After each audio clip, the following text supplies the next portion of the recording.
एक supreme court अपने जजों का तहफ़्फ़ुज़ नहीं कर सकती, तो उसने 26 करोड़ आवाम का क्या ख्याल करना या आइन और कानून का क्या ख्याल करना। तो हमारा पहले मौक़िफ़ था कि जजेस को कैद किया हुआ है, उनको जगरमाल बनाया, उनके बीवी बच्चों को थ्रेट है, खौफ है, और उनको उनके रिश्तेदारों को उठाया जा रहा है।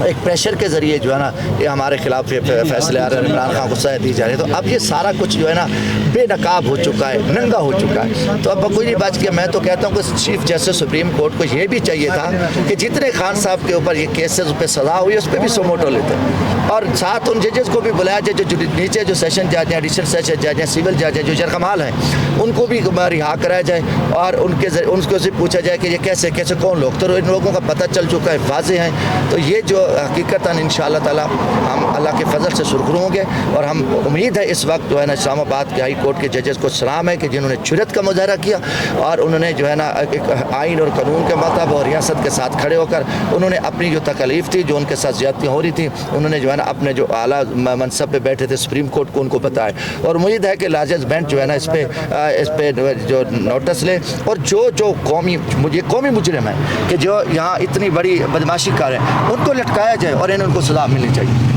और ये शेख साहब, आप एक तरफ मुबारकबाद दे रहे हैं कि जजिस ने कदम उठाया, अहसन कदम उठाया, दूसरी तरफ ख्वाजा आसिफ साहब का कहना ये है कि ये निज़ाम 75 साल से चल रहा है, इस वक्त ख़ास मौके पर ये जो ज़मीर जगह है ये कोई थोड़ा सा इसका भी कह रहे हैं कि जांच पड़ताल करनी चाहिए, क्या कहेंगे इस पर? ख्वाजा आसिफ के जो मुर्दा घोड़ा है नवाज शरीफ को अगर इंसाफ मिल जाए तो वो ठीक है कि भी इंसाफ मिल गया उनको। अगर जो जज ज़मानत दे दे जज मुजरिम को, जो कि कानून आइनी तौर पर उसने सरेंडर करना था, सज़ा याफ्ता मुजरिम था, उनको छोड़ा जाए तो उनके लिए वो जज अच्छे हैं। जो अगर इमरान खान को इंसाफ दे रहे हैं, कौम को इंसाफ दे रहे हैं, मुल्क के लिए काम करें तो वो गंदे हैं। ये तो आपको वाज़ेह है कि ये सारी गुंडागर्दी, सारी दहशतगर्दी के पीछे मुस्लिम लीग नून है, और इसी मुस्लिम लीग नून के इन चोरों, डाकों, इन माली दहशतगर्दों को लाने के लिए मेरे मुल्क के आइन और कानून को तहस नहस कर दिया गया, और इन भगोड़ों के लिए अदलिया को यरगमाल बनाया। जजेस को, मैं कहता हूँ जजेस को कैद रखा गया, उनकी फैमिली की फिल्में बनाई गई, और उसके पीछे मरियम नवाज़ का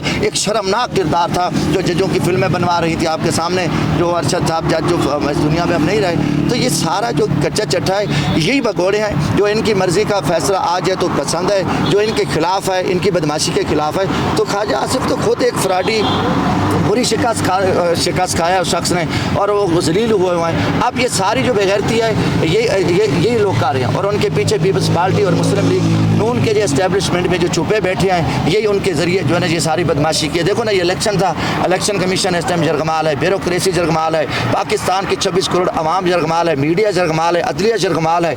अब इन चंद बेगैरतों, चंद बदमाशों, चंद इन डाकू लुटेरों को लाने के लिए, मेरे मुल्क को तबाह करने के लिए जो 16 माह PDM ने मुल्क को रुसवा किया, आज मेरे मुल्क का गरीब हारी किसान मर रहा है, बच्चे खुदकुशियाँ कर रहे हैं, इंडस्ट्री बंद हो चुकी है, दुनिया इन पर कोई इतमाद नहीं करता। और क्योंकि ऐवान सदर में एक मुर्दा घोड़ा पड़ा है, वो जेली बना है। ऐवान वज़ीर आज़म एक मुर्दा घोड़ा, शहबाज शरीफ को जेली वज़ीर आज़म बना। जब ये मुर्दा घोड़े, खोटे सिक्के, करप्ट बद किरदार जो अरबों डॉलर लूट के बाहर लेके, ये कैसे आएगा? ये 26 करोड़ आवाम के खिलाफ आपने चोरों को बिठाया, आवाम ने इमरान खान के हक में फैसला दिया, और उसके बाद ये बदमाशी कैसे चलेगी? अब इनके पास कोई ऐसा रास्ता नहीं है, ये खुद ये सारा कुछ कराने वाले। आप ख्वाजा आसिफ ऐसी बकवास कर रहा है तो मैं समझता हूँ कि सुप्रीम कोर्ट इसको भी तलब करे कि तू इस मुल्क का जेली वज़ीर दिफा है तो ऐसी बकवासबाजी क्यों कर रहे हैं? ये तो मेरे को ये मुजरिम वाज़ेह है, अगर उनकी सज़ा ना हुई तो हम फिर सुप्रीम कोर्ट पे भी सवाल या निशान उठाएंगे, क्योंकि इस टाइम मुजरिम पकड़े जा चुके हैं, और 6 जज मुअज़्ज़ज़ इस्लामाबाद हाई कोर्ट के, उनके पास पूरे प्रूफ हैं, वो अपना सुप्रीम कोर्ट में लार्जर बेंच पे जा रहे हैं। उम्मीद है अगर ना पकड़े गए तो मैं समझता हूँ कि फिर सब कुछ छुट्टी हो चुका है। एक सुप्रीम कोर्ट अपने जजों का तहफ़्फ़ुज़ नहीं कर सकती, तो उसने 26 करोड़ आवाम का क्या ख्याल करना या आइन और कानून का क्या ख्याल करना।